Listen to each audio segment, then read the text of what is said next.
Hello, my friends. It is great to see you again this week for our midweek refresher. This week we are finishing up the 23rd Psalm in verse 6, and it really struck me that most of us spend, or a lot of us spend our lives feeling like we are in this game of hide and seek with God. We feel like he's out there hiding, and we are desperately trying to find him, trying to get him to bless us. And even though we never say it out loud, I think we kind of feel like he is that leprechaun from the Lucky Charms commercial. You know the one. Uh-oh, those kids are after me, Lucky Charms. And he is just desperately trying to keep us from getting to his pot of blessings, and we're chasing after him in vain, trying to get him. That is so polar opposite from what we see reflected in this psalm. David makes it clear that God is not out hiding from us. God is not just sitting around or waiting to be found, but God is the one who is doing the seeking. God is the one who is doing the chasing. In Psalm 23, verse 6, in the NIV translation says, "Surely your goodness and unfailing love," or mercy in other translations, "will pursue me all the days of my life, and I will live in the house of the Lord forever." Now, most translations will say, it says that surely goodness and mercy will follow me all the days of my life. And that's fine. That's a comfort, that God's mercy might be following me, his goodness might be following me along. But when I hear that, I kind of get this picture of a little puppy, tagging along behind my dog Hank. My little beagle. He chases after me, anywhere I go in the house, he wants to follow along with me, and that's nice. And I love when Hank follows me, and to think that God might be following along is some sort of comfort to me. But really, the Hebrew word that's used there, that David uses there, is this word radaf, and that word really would be translated to pursue or to persecute or to chase down, to run after or harass. So really what David is saying is that God is going to be so good and so merciful to us, chasing us down with it, that it's going to border on harassment. It's going to be like we're almost going to want to get a restraining order against God, because he is so chasing after us so hard to bless us and to give us good things. I remember when my kids were little, I'd come home from work, they would just love for me to chase them. We'd be out in the yard or we'd be in the house, and they would do something. They'd run away, fast as their little legs could carry them, giggling, and I would run after them and get them, and they would just be delighted, and I would scoop them up, and I'd hug them, and I'd kiss them, and just love them. And man, they would love that. They loved being chased. There's something exhilarating, something life-giving about being pursued, and that is much more the picture that we see in who God is. Francis Thompson was a writer, a poet back in the 19th century. He wrote one of the most famous poems of that time called "The Hound of Heaven," and he talks about this. The person in the poem has this thing that's chasing them. They can feel it all their life. They've been running from this thing, and it's nipping at their heels. And you can feel the panic that's in the heart of the person in the poem. But the poem asks the reader, what if which nips at my heels, what if which tugs at my heart and haunts my imagination is God pursuing me, chasing me down to bless me? What if it's God who's doing the pursuing? That's the God that we see portrayed in the Bible. That's the truth of what we see happening in Scripture. It's not that we have to beg and plead with God to be joined to him. We just have to stop running away from him and let him pursue us rather than pursuing our own ways. So we can really say that surely goodness and mercy will chase me down all the days of my life. But it doesn't end there. That's the climax of the verse is still to come. The end of the verse says, after it says, surely your goodness and your unfailing love will pursue me all the days of my life, it ends with this magnificent crescendo of, and I will live in the house of the Lord forever.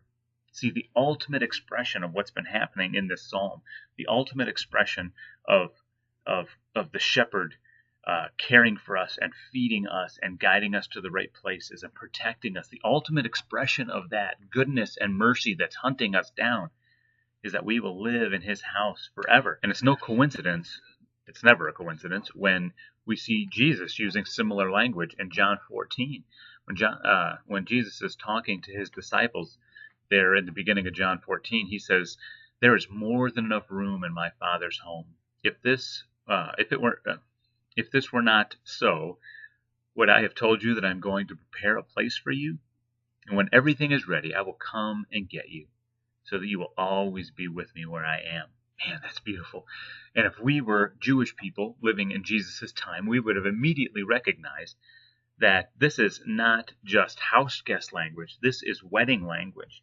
See, to the Jewish hearers of Jesus' day, Jesus is talking like a groom to his bride.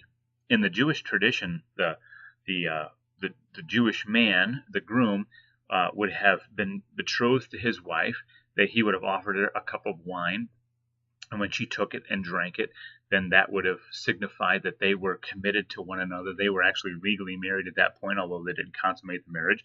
And it shouldn't escape us that Jesus left us with another sign, that we drink from a cup that shows a covenant together. That is also wedding language in the communion or the Lord's Supper. But when the groom and bride would be betrothed to each other, committed to each other, the groom would go away, he'd go back to his father's house. He'd build a room, an addition onto his father's house.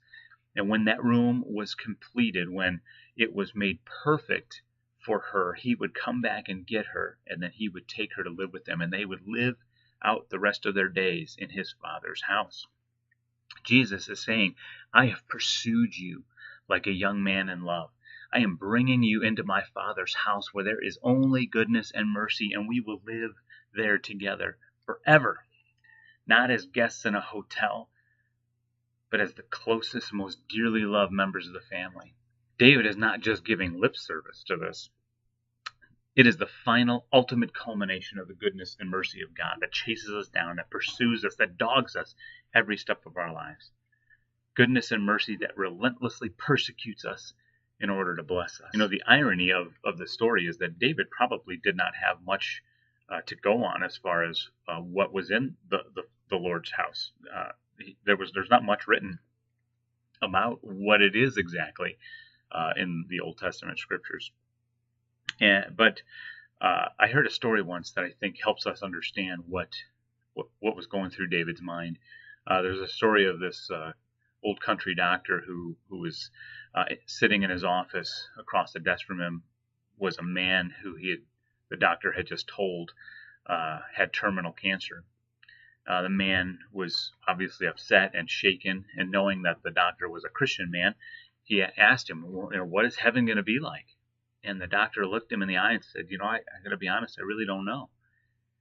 And the man was kind of shocked and a little angry, and he said, you're a Christian. You say you want to go to heaven, but you don't even know what it's like.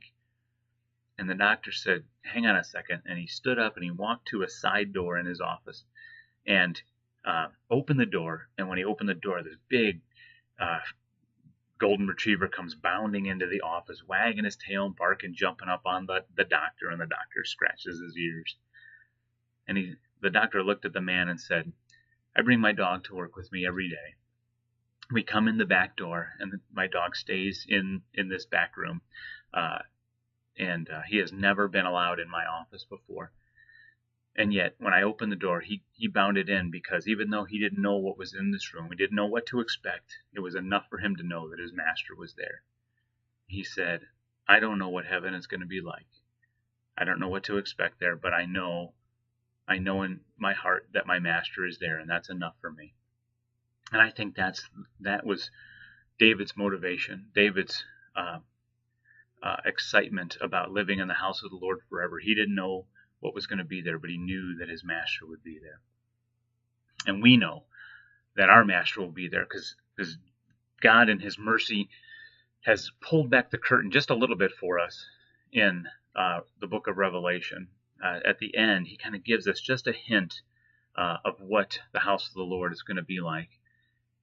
In Revelation 21, starting in verse 3, John, who writes Revelation, makes this statement. He says, I heard a loud shout from the throne saying, look, God's home is now among his people. He will live with them and they will be his people. God himself will be with them. He will wipe away every tear from their eyes, and there will be no more death, or sorrow, or crying, or pain. All these things are gone forever, and the one sitting on the throne, that's Jesus, says, look, I am making everything new. This is what David was looking for. This is the place we will live forever. Surely your goodness and unfailing love will pursue me all the days of my life, and I will live in the house of the Lord in the midst of his goodness and unfailing love forever. Jesus' relentless pursuit of us culminated in his death for us on the cross to bring us back, to reconcile all things back to the Father. That's what 2 Corinthians 5 says.